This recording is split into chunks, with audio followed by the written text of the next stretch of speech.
कहते हैं समय चक्र चलता रहता है, लेकिन जब इंसान ने स्वयं को भगवान समझा, चक्र टूट गया।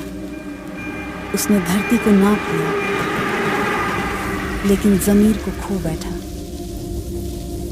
कलयुग आ रहा है और कली भी आएगा, जब अधर्म चरम सीमा पर होगा और धरती पर अंधकार। मैं फिर एक अवतार लूंगा।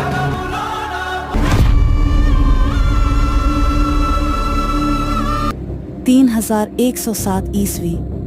यह वही भारत है जहां प्राचीन मंदिर अब ऊर्जा संयंत्र हैं और प्रार्थनाएं अब डेटा कोड में लिखी जाती हैं। इंसान ने विकास किया, लेकिन दिशा खो दी।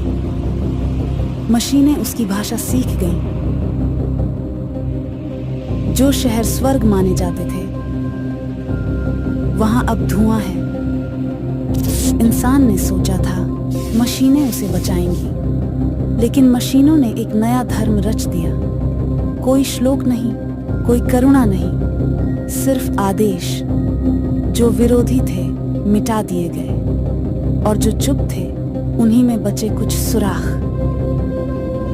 उन्होंने प्रेम को प्रोग्रामिंग समझा और स्वतंत्रता को गड़बड़ी, क्योंकि इंसानों ने स्वयं ही सब कुछ सौंप दिया था।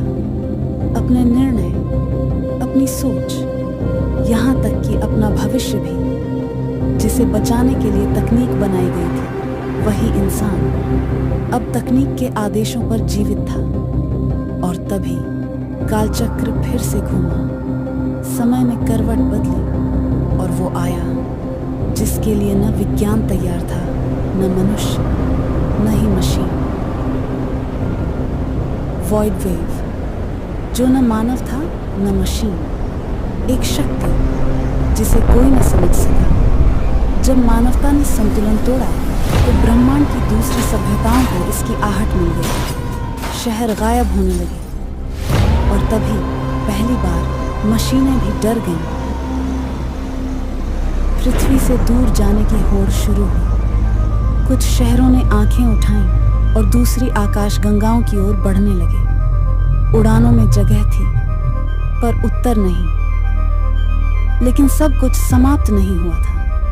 धरती के अंतिम छोर पर एक स्थान था जिसे कोई कोड नहीं पढ़ सका, और जहां वॉइड वेव भी प्रवेश नहीं कर सका। वो स्थान शंभाला कहलाया।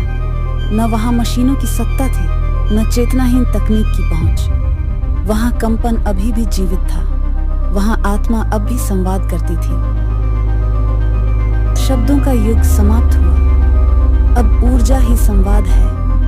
मस्तिष्कों से नहीं, कंपन से युद्ध हो रहा है। बच्चे वो भाषा बोल रहे हैं जो विज्ञान नहीं समझता, पर ब्रह्मांड पहचानता है।